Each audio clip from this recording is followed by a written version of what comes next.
Hallo und herzlich willkommen zu diesem Video, in dem ich mal wieder etwas Lebenszeit gegen Wissen eintauschen möchte. Ich möchte euch heute mal eine Technik zeigen, von der ich eigentlich gar nicht weiß, ob sie einen Namen hat und wenn sie einen Namen hat, wie man sie nennt.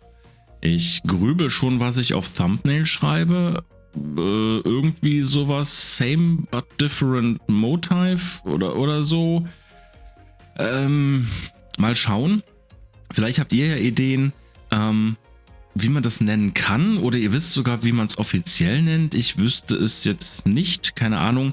Trotzdem eine sehr coole Technik, um einen bestimmten Zweck zu erfüllen. Und ich spreche da eigentlich immer von dasselbe Bild zu erzeugen, aber mit unterschiedlichen Motiven. Und zwar, ich zeige es euch einfach und dann könnt ihr ja zusammen mit mir mit überlegen, wie man das Ding denn überhaupt nennen kann jetzt. Okay, wir fangen einfach mal an. Es wird wahrscheinlich auch erst im Laufe des Videos klar, wofür das Ganze gut ist oder beziehungsweise die Bilder werden am besten beschreiben, was wir hier gerade machen. Deswegen lohnt es sich auf jeden Fall dran zu bleiben. Wir nehmen hier auf jeden Fall erstmal einen Pipe Loader. Das ist ja immer so unser Einstiegspunkt. Als Model hätte ich gerne das Epic Realism an der Stelle. Damit kommt es ziemlich gut raus. WEI brauchen wir nicht, LoRa brauchen wir nicht. Größe 512 lassen wir mal. Das funktioniert natürlich auch mit wesentlich größeren Bildern, aber egal. Was ich an der Stelle schon mal machen wollen würde, ist, ich würde gerne mal hier das Positive und das Negative in Inputs auslagern. Und gucken, ob es mir vorschlägt. Nein, schlägt er mir nicht vor. Hierfür würde ich gerne ein Text TTN oder TTN Text nehmen. Das ist das Textfield aus den Tiny Terra Nodes. Im Prinzip könnt ihr da jedes Textfeld nehmen, was ihr möchtet. Davon brauchen wir an der Zahl 2. Und 1 wird unser Positive und 1 wird unser Negative. Für die Demonstration in diesem Video reicht das vollkommen aus. So, hier lasse ich uns schon mal ein bisschen Platz. Da kommt wahrscheinlich später noch was dazwischen. So. Als Motiv sagen wir mal Beautiful Woman Standing in a Local Town. Und als Negatives nehmen wir unser Bad Dream und unser Unrealistic Dream. Und weil wir hier auf YouTube unterwegs sind, noch unsere Klassiker. Und so, jetzt brauchen wir natürlich einen Sampler. Und hier nehmen wir an der Stelle schon nicht den Pipe K-Sampler, sondern wir nehmen den Pipe K-Sampler Advanced. Und dieser Sampler hat nämlich einen Unterschied. Vielleicht hat er auch mehr.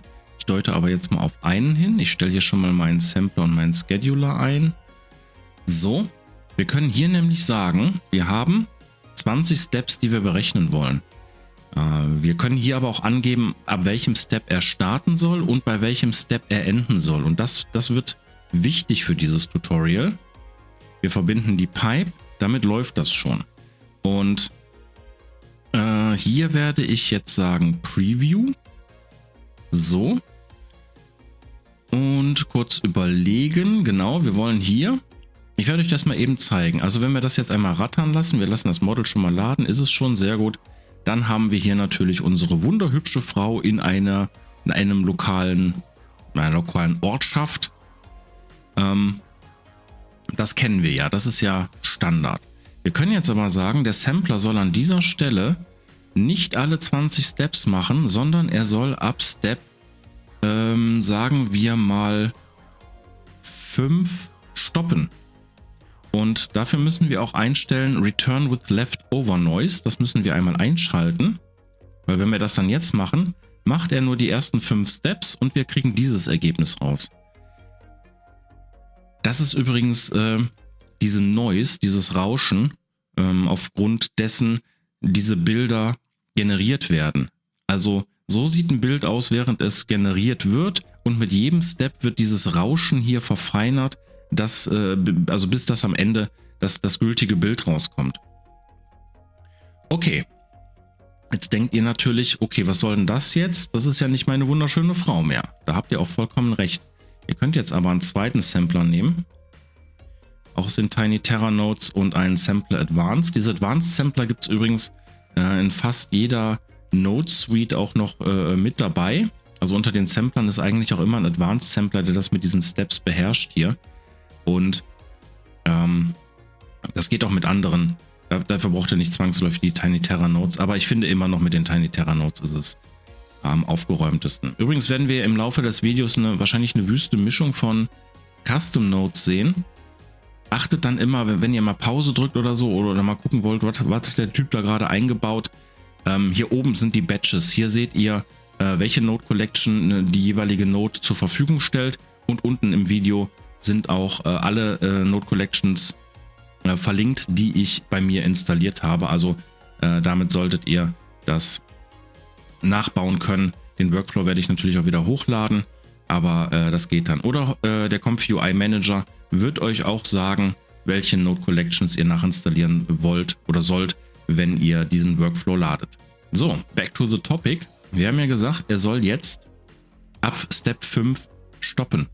Und hier im zweiten Advanced Sampler nehme ich auch mal dieselben Sampler-Einstellungen,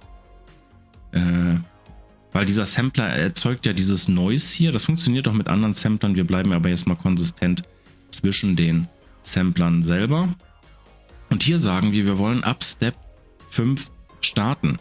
Und wenn ich das jetzt einmal cue. Achso, wir hätten hier noch. Ja, Hide ist natürlich dumm, wenn man was zeigen möchte. Wir machen es nochmal. So, jetzt haben wir diesen ganzen Sampling-Prozess in 2 Schritte aufgeteilt. Zum einen werden hier vorne 5 Schritte berechnet, also Schritt 1 bis 5. Und hier hinten wird Schritt 5 bis 20 gerechnet. Wobei ich aber glaube, man könnte ja meinen, der endet bei Step 5 hier. Das ist aber, glaube ich, nicht der Fall. Ich glaube, der endet schon bei Step 4 oder so. Da muss man ein bisschen aufpassen, weil wenn man jetzt natürlich denkt, okay, der endet ab 5, den starte ich ab 6. Wir starten den nochmal neu. Dann werden die Bilder nicht so schön, wie als wenn man sie auf demselben Step startet. Ne, irgendwie werden die dann besser. Als nächsten Schritt würde ich hier gerne ein bisschen Berechnungen machen. Keine Sorge, keine schwere, das ist eigentlich gar keine Mathematik. Es ist eigentlich nur, wir sagen jetzt an dieser Stelle hier mal, das End at Step möchten wir im ersten Sampler einmal in einen Input verwandeln und im zweiten Sampler möchten wir einmal das Start at Step auch in einen Input verwandeln. Was wir jetzt hier nämlich machen können ist, wir können hier diesen Wert auslagern und prinzipiell gesehen ist ja, wo dieser Sampler enden soll, ist der Start des nächsten Samplers. Das heißt, wir ziehen unseren Wert hier einmal in beide Sampler rein. Mal gucken, dass ich das irgendwie, nee, das geht jetzt nicht so schön. Sollen wir hier mal, damit es einfach mal schön aussieht, machen wir hier einen Reroute rein. Machen das so, dann wird es ein bisschen deutlicher. Und wir hatten das hier auf 5. Das heißt, wir können jetzt hier oben steuern, im Prinzip, wie groß ist der Anteil hier vorne und wie groß ist der Anteil hier hinten. Bei 20 Steps haben wir hier natürlich 25%, also 25% des Bildes. Langsam reden. 25% des Bildes werden im ersten Sampler erzeugt, die restlichen dann im zweiten Sampler. Und was wir jetzt noch machen, ist, wir werden hier vorne ein bisschen mit den Texten rumspielen. Ich überlege gerade, wir machen das jetzt so. Ich nehme hier mal einen Replace Text. Ja, das ist die richtige Node, die kommt aus der Quality of Life Suite und sage hier, ich möchte an der Stelle den Text-Input einmal als Input haben, also hier. Dann kann ich nämlich sagen, unser Text geht erst hier rein und von da aus dann ins Positive. Und jetzt können wir sagen, beziehungsweise hier werden wir noch nichts sagen, das werden wir jetzt noch so lassen. Ne, wir machen es schon mal. Also, beautiful. Und hier ich baue mir hier einen Placeholder. Ich habe jetzt mal mich für diesen hier entschieden, _1 unterstrich. Einfach so. Ihr könnt auch andere Placeholder nehmen, wie ihr wollt. Aber das hat ganz gut funktioniert bei mir. Und damit wir hier oben sehen, was passiert, baue ich hier nochmal einen Text-Debug rein. So, dann können wir nämlich uns ansehen, was diese Replace-Node macht. Und wenn ich jetzt hier eingebe, ich möchte _1 was ja mein Placeholder ist, erstmal ersetzen durch nichts. Und dann starte ich das ganze Ding mal. Dann, ja gut, er hat ein Leerzeichen hinzugefügt. Interessanterweise. Ach so, ja, nee, klar. Hier das Leerzeichen und das Leerzeichen. Diesen Part hat er uns ersetzt. Das ist aber nicht schlimm. Das können wir so lassen. Wir kriegen trotzdem die korrekten Bilder raus. Und das ist eigentlich schon die Grundlage, um euch mal zu zeigen, was ich euch hier eigentlich präsentieren möchte.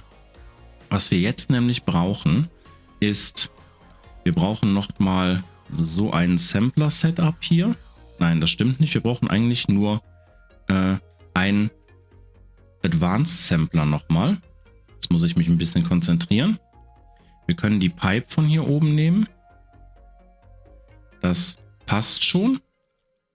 Und dieser Sampler empfängt ja jetzt auch das Rauschenbild, was dieser Sampler hier gebaut hat. Und was wir jetzt nämlich hier unten machen ist, wir nehmen diese Replace Text Node, kopieren uns die einmal, ziehen hier natürlich auch unser Positive rein mit unserem Placeholder hier oben. Wir erinnern uns, die _1 und setzen hier noch dazwischen eine Clip Text Encode, wobei wir aber den Text als Input machen, schicken den da rein, so. Und dann brauchen wir an dieser Stelle eigentlich nur noch einen Clip, den können wir hier oben aus dem Loader auch rausziehen. Das funktioniert, die können wir auch ruhig klein machen, die brauchen wir nicht so groß und schieben das Ganze mal in den Optional Positive rein. Dann machen wir es noch ein bisschen schön, damit die Linien gerade sind. So, was wir an dieser Stelle machen können, ist, wir können hier zum Beispiel sagen, wir möchten das _1 durch ein African ersetzen. Halt, Moment, das machen wir hier noch nicht. Wir machen hier auch noch einen Text-Debug rein. So, dann können wir uns nämlich nochmal den Prompt bestätigen lassen. Und wenn wir das Ganze jetzt nochmal laufen lassen, dann sollte es schon funktionieren. Ich hoffe es. Den Sampler hatte ich kopiert. Nein, es wird crashen, weil wir brauchen hier oben natürlich noch unseren End-at-Step. So. Ich probiere es mal einfach. No risk, no fun. So, und hier oben haben wir jetzt unser Bild bekommen, wie wir es bereits kennen. Das ist das reine Modelbild mit dem Prompt A Beautiful Woman Standing in a Local Town. Was wir jetzt allerdings hier unten wahrscheinlich gekriegt haben, ist... Moment, das sieht anders aus. Da muss ich nochmal eben nachschauen. Ich habe ja anscheinend doch noch irgendwo einen Denkfehler drin.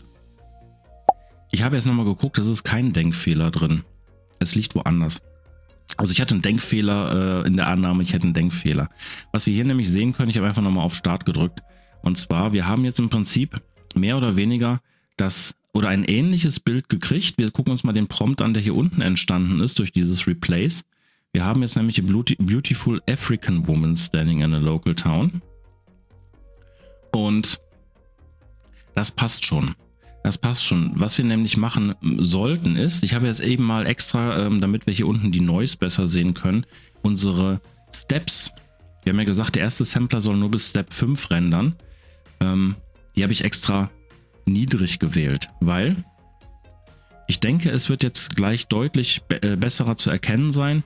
Wir haben 20 Steps. Das heißt, wir machen einen Schritt mehr als die Hälfte.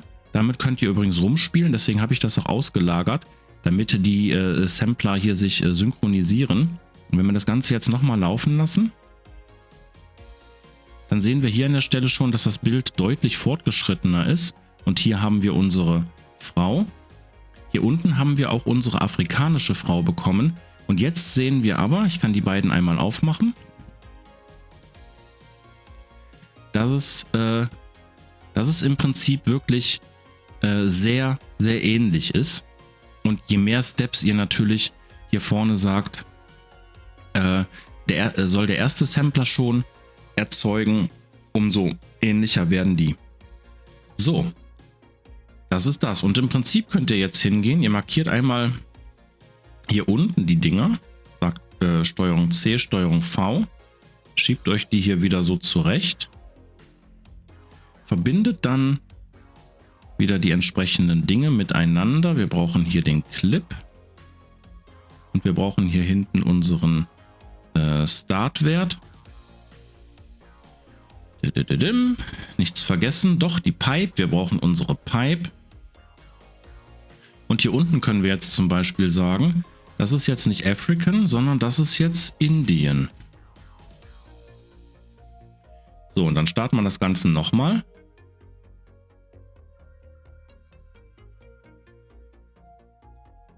Und jetzt haben wir nämlich verschiedene oder Frauen verschiedener Ethnien erzeugt, die im Prinzip aber im selben Setup stehen. Und ich würde das Ganze gerne noch um einen Step erweitern. So. Es wird natürlich immer ein bisschen fuddeliger dann hier mit dem Runterziehen. Ist klar. Kriegen wir das hier irgendwie auf eine Kette? Sonst müsste man halt irgendwann zwischendrin mal Reroutes einbauen oder so. Hier habe ich auch irgendwo mich verschoben. Das sieht ja fies aus. Moment. Mein Auge leidet. So. Nee. Der hier auch, oder? So. Genau. Und dann brauchen wir nochmal die Pipe. In der Pipe steckt ja übrigens auch das Letten drin, ne? Also zieht nicht die Pipe hier immer so runter. Weil wenn ihr die so runterziehen würdet, hier von Sampler zu Sampler, also so hier dann unten rein, dann wird ja dieses Letten mitgeschickt. Das wollen wir ja nicht. Genau. Und hier würde ich jetzt nochmal gerne sagen Asian. So, damit wir auch noch und er hat doch was vergessen. Ja, hör mal auf zu samplen hier. Wir müssen hier unten nochmal eben unseren Stoppwert mit reingeben. So. Dann lassen wir das Ganze mal rattern. Wir sehen so schon eigentlich ganz gut, dass es immer dasselbe Motiv ist, aber immer mit einer anderen Frau und einem leicht geänderten Hintergrund. Die können wir uns mal angucken. Das ist unsere Standardausgabe ohne irgendwelchen zusätzlichen Prompts. Das ist unser African. Das ist unser Indian. Und das hier ist unser Asian. So. Und Local Town habe ich bewusst gewählt in diesem Fall, weil wir können jetzt auch nochmal hingehen und sagen, obwohl die kann ich zumachen, so, in a local _1 _town. Dadurch wird nämlich überall hier unsere 1 auch nochmal durch die jeweiligen regionalen Bereiche, also African, Indian, Asian, ergänzt. Und das sollte man ganz gut im Hintergrund erkennen können. Wir gucken jetzt mal eben African.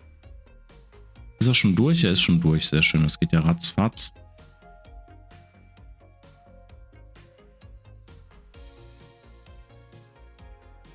Und deswegen habe ich eigentlich Asian immer noch mal ganz gerne dabei, weil manchmal hat man im Hintergrund diese asiatischen Gebäude unterscheiden sich doch von den anderen, also indischen oder afrikanischen. Afrikanisch ist auch oft unterschiedlich, aber das sehen wir jetzt gleich noch. Was ich nämlich jetzt mal mache ist, ich gehe hin und schiebe das hier erstmal gerade. So, und dann sagen wir wollen nochmal einen High-Res-Fix haben. Wir vergrößern das Ganze auf 1080 mal 1080. Genau, Rescale, ja. Ziehen wir hier rein. Und sagen dann nochmal, wir wollen hier hinten einen normalen Pipe-Sampler haben. Der kann die Pipe bekommen. Wir sind ja hier in einem Upsampling, das heißt, das Latent geht auch hier rein. Hier nehmen wir auch unsere Sampler- und Scheduler-Einstellungen. Sagen an der Stelle Save, das möchte ich gerne speichern. Und müssen natürlich das Denoise runterdrehen. So. Mal das noch ein bisschen schöner hin hier. Genau. Und das ist leider ein Punkt, den ich noch in Comfy vermisse. Im Prinzip müssen wir diese Schritte jetzt 4-mal kopieren oder 3-mal kopieren und 4-mal insgesamt im Workflow haben. Ich hätte hier gern irgendwie irgendwann mal eine Möglichkeit zu sagen, ich kriege aus mehreren Samplern Bilder raus und die schicke ich jetzt in diesen Upscaling-Prozess. Also ohne Q-Prompt und Zahlen hochzählen, also incremental und sowas. Ich hätte das alles gerne irgendwie in einem Workflow. Mal gucken, ob sowas irgendwann noch kommt. Aber für jetzt werden wir einfach sagen, wir kopieren das Ganze mal hier rüber. Verbinden mal eben schnell diese ganzen Upsampler.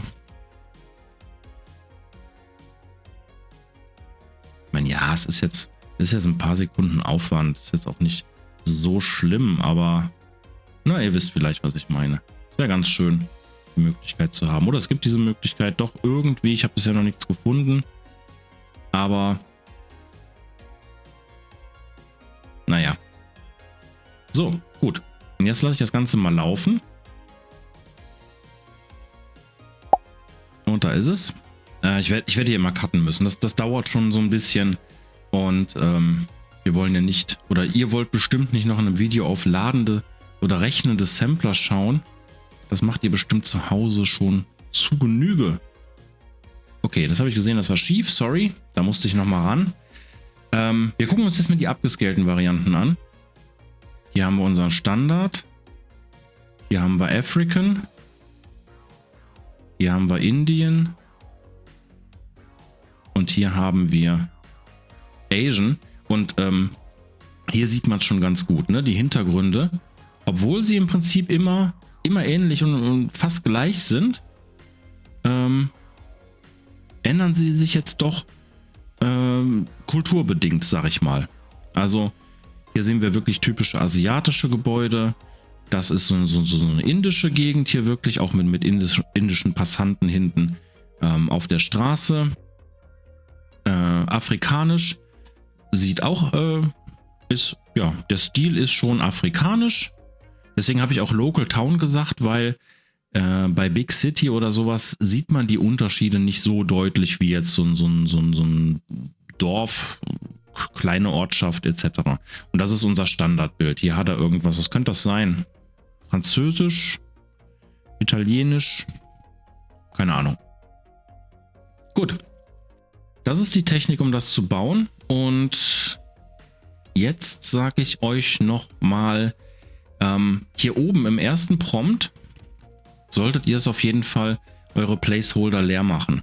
Weil wenn ihr hier schon irgendwie was eingebt, wenn ihr hier schon African oder sowas eingeben würdet, dann würdet ihr ja auch das Grundbild schon in die Richtung drängen. Das kann man machen, ist die Frage, ob man es möchte oder ob man es braucht. Ich würde sagen, man geht hier irgendwie mit einem neutralen Bild rein oder lässt das Model entscheiden und passt sich dann im weiteren Schritt hier die entsprechenden Parameter an, die man haben möchte. Was ihr auch weiterhin machen könnt, das werde ich jetzt mal ausprobieren. Local Town and wearing a tank top. So. Und jetzt können wir hier hinten mal sagen, wearing a _2 unterstrich. Ist da ein Leerzeichen? Ich hasse das, wenn so der, ja jetzt passt schon. _2. So. Hier oben, also sowas kann man dann tatsächlich schon machen. Hier oben, da habe ich eben ein bisschen falsch gelegen. Also so, Manche Teile kann man wahrscheinlich im ersten Bild schon in die richtige Richtung steuern, manche nicht. So, wir wollen nämlich jetzt noch hier den Unterstrich 2, also unseren zweiten Placeholder austauschen. Das heißt, ich verkette die Dinger hier einfach und schiebe das ins Positive. Und jetzt gucken wir uns mal von hier aus an, was wir hier haben. Und als Unterstrich 2, wir erinnern uns, and wearing a Tanktop, da sage ich jetzt mal white. So, jetzt machen wir uns mal eine Kopie von dem Replacer und hängen den einfach, ich hänge die mal einfach hier drunter, ja, so, das war jetzt nicht ganz so schön,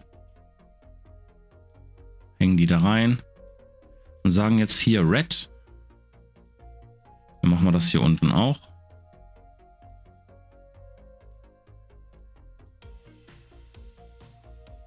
Blue und im letzten auch noch mal. Hier sagen wir, es ist ein Pink. Ich war kurz bei Grün und dachte dann, nein, jetzt machen wir noch mal einen richtigen Kracher hier und sagen Pink. Okay, wenn wir das jetzt noch mal laufen lassen. Hier oben haben wir jetzt auf jeden Fall unser White Tanktop. Ach, der rechnet erst die Upscalings durch. Okay, dann sehen wir uns nach dem Plop. So, da war der Plop. Und es funktioniert nicht. Er schafft es nicht, das zu überschreiben. Wir kriegen immer White Tanktops raus an dieser Stelle. Wahrscheinlich, weil hier oben das Vorgabebild eigentlich schon zu krass ist, dass er es nicht mehr überschreiben kann. Also sowas funktioniert anscheinend dann nicht. Er hat es hier unten einen Ticken geschafft, aus dem weißen Tanktop dann später nochmal ein... naja, ist das pink? Das vielleicht könnte auch eine rote Socke in der Weißwäsche gewesen sein. Ja, das funktioniert nicht so. Aber technisch gesehen wollte ich damit ausdrücken, ihr könnt euch Placeholder auch noch verketten, nicht verknüpfen, verketten und dann hier ja, mehrere Teile im Text ersetzen lassen, weil ihr seht hier schon, das hat funktioniert. A beautiful African woman standing in a local African town and wearing a red tank top. Aber er kriegt halt schon hier so ein richtig krasses Grundbild. Man könnte nochmal versuchen, ob das besser wird, wenn man hier wieder Schritte zurücknimmt. Allerdings wird die Variation dann im Bild auch drastisch anders werden. Okay, hier haben wir, hat er schon gerendert, hier haben wir gesagt, Red Tank Top, es kommt ein blaues raus. Das funktioniert nicht so. Und man sieht, die Informationen, die er hier schon erzeugt, reichen eigentlich nicht aus. Man kann so ein bisschen mit Augenblinzeln schon erkennen, dass hier der Umriss der Person entsteht, aber aus diesem Rauschen im Hintergrund hier kann er sich noch nicht genügend Informationen rausziehen, wie der Hintergrund aussehen soll. Und deswegen improvisiert er an der Stelle hier. Da ist es dann ein bisschen limitiert. Aber eigentlich wollte ich damit ja auch zeigen, dass man dasselbe Motiv... Ist es das? Jetzt bin ich schon wieder an diesem Zweifelspunkt. Dasselbe... Ja, eigentlich schon dasselbe Motiv, aber mit in anderen Varianzen. Trifft es das? Wahrscheinlich. Oh, das Bild war noch gar nicht durch. Er hat es doch schon grob gekriegt. Nichtsdestotrotz hat es dann doch noch grob funktioniert. Ich dachte, er wäre hier schon durch. Das ist immer die dumme Annahme, dass man denkt, dass was ich zuerst gebaut habe, wird auch zuerst gerendert. Nein, ist es nicht. Einfach random. Das können wir uns tatsächlich nochmal angucken. Also die Unterschiede, ich erwarte die Unterschiede im Bild größer als vorher. Das ist das falsche Bild. Ich weiß auch nicht, warum der manchmal hier 2 macht. So. Das war asiatisch in einem pinken Oberteil, das stimmt. Indisch in einem blauen. Der Hintergrund ist, ich meine, hier sieht man es sehr gut, was ich eben meinte mit Hintergrundeinflüssen auch wieder. Aber er ist halt doch schon viel stärker interpretiert als das, was wir vorher hatten. Ne? Ihr seht hier, das sind schon krassere Unterschiede. Zwar ist die Person recht ähnlich im Vordergrund, das haben wir ja auch schon hier gesehen, dass sie hier so rauskommt, aber der Hintergrund variiert stark. So, und Blue hier beim indischen Motiv stimmt's. Hier hatten wir gesagt, in a red Tanktop. Das hat er dann auch schon wieder nicht hingekriegt.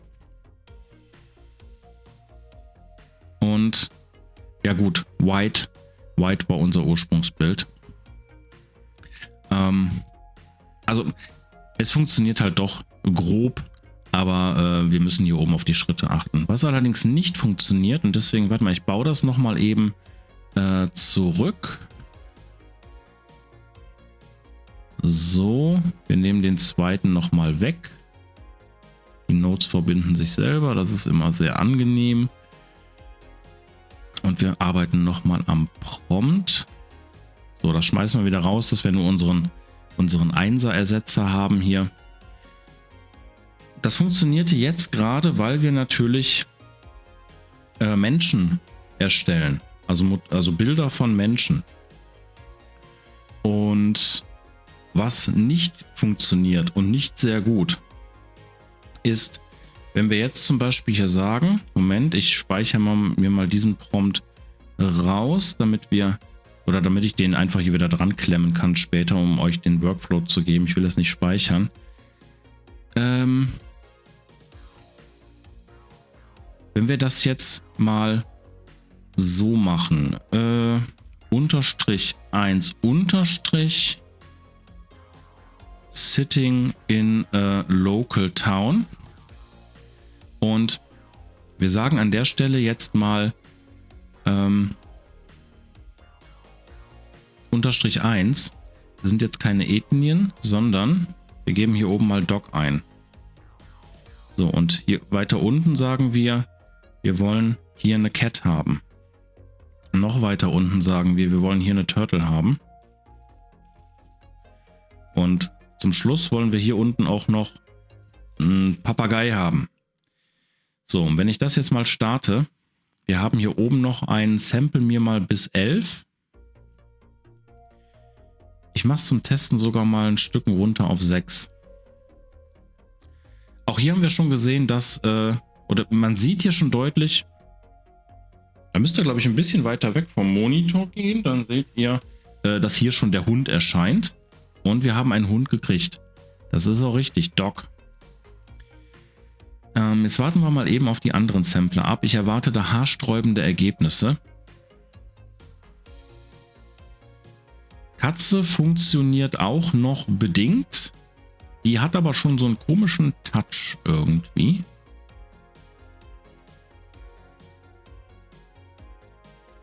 Wahrscheinlich zieht es der Upsampling-Sampler noch ein bisschen glatter.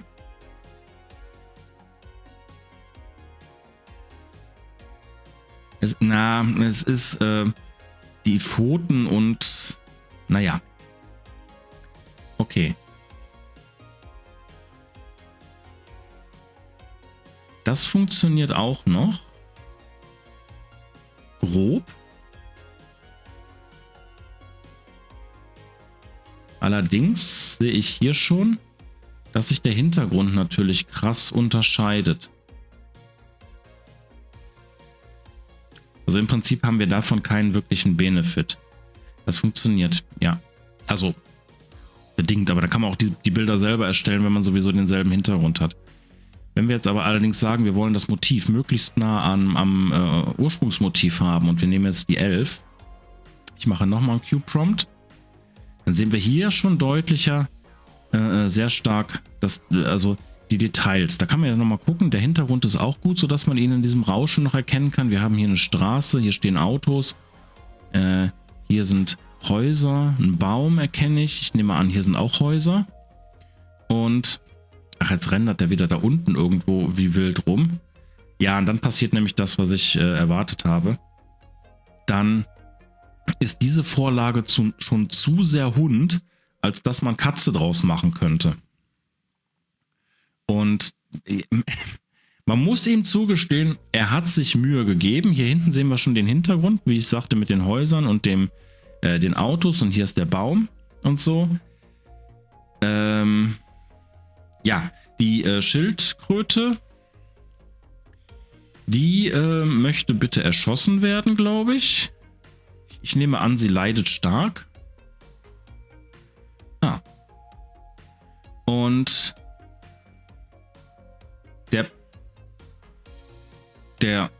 was? Mein Gott, das arme Tier. Was ist denn das? Da hat ein bisschen was von einem Greif. Aber Hilfe. Ich habe Albträume von. Und unser Hund wird natürlich wie erwartet gut. Aber das liegt daran, je mehr man hier schon das Ursprungsbild erzeugen lässt, umso weniger Spielraum hat es natürlich. Und wie ich eben sagte, dann kann man auch schon fast die Bilder auf normalem Wege erzeugen. Aber was wir hier ja machen wollten, ist, wir wollten einfach dasselbe Motiv mit Varianzen haben. So, jetzt kann ich mir meinen alten Prompt nämlich wieder hier einmal runterziehen, den hier hinsetzen, packen wir den wieder hier rein. Wir räumen hier nochmal auf. Hier hatten wir nichts drin. Hier hatten wir African, Indien. Und das sieht schon kaputt aus, da wenn ich da links auf die Dinger gucke. Und Asian. Was ist denn hier passiert? Wieso hast du denn hier alle... Ach so, weil ich den Prompt gelöscht habe, ja. Wie sage ich immer, ich bin aber auch ein Idiot. Wenn ihr sowas baut hier, macht euch immer ein... oder wenn ihr mit dem Prompt oben spielen wollt, macht euch einen Reroute davor. Dann hättet ihr jetzt nur noch einmal hier in den Reroute packen müssen und die Sache wäre wieder gefixt gewesen. So, ich drücke noch einmal auf Start. Keine Errors, es läuft. Wir können das ruhig nochmal laufen lassen, jetzt im Hintergrund. Ja, ich hoffe, die Technik gefällt euch. Ich habe sie tatsächlich in der Vergangenheit auch ein paar Mal benutzt, um hier so personenbedingte Bilder generieren zu lassen mit verschiedenen kulturellen Einflüssen. Das funktioniert eigentlich sehr schön und bringt auch echt gute Bilder hervor. Wir haben jetzt ein bisschen rumprobiert im Video, was nicht so gut funktioniert und wenn doch, unter welchen Bedingungen und dass man das Hauptmotiv also schon lassen sollte. Wenn man so rauszoomt, sieht man hier auch schon ganz gut, wie stark hier schon die ersten Steps dieses Motiv vorgeben. Und das ist ja eigentlich das, was man will. Ne? Dass man sagt, okay, dieses Motiv hier will ich auch wirklich haben und dann aber mit verschiedenen Personen.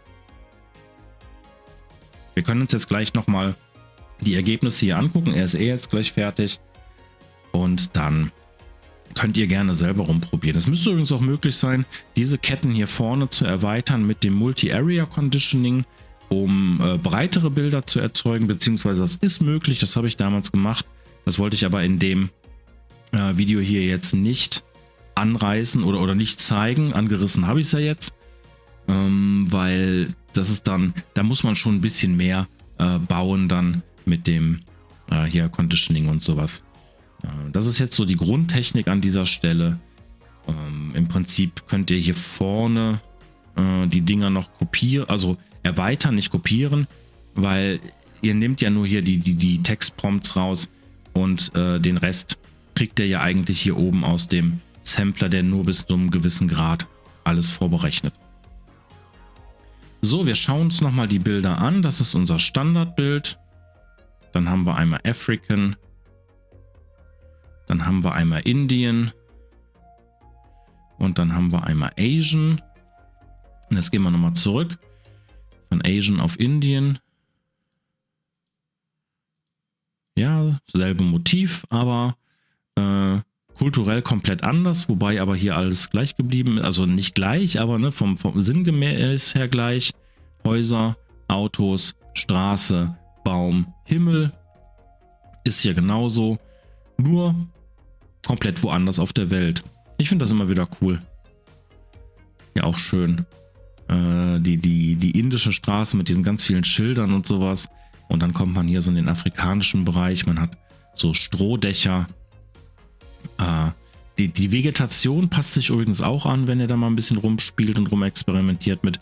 Die Vegetation ist eigentlich auch immer, es kommt ein bisschen aufs Model an natürlich, aber eigentlich passt die sich auch immer den lokalen Gegebenheiten an. Und hier haben wir nochmal unser Standardbild ohne gezielte Angabe.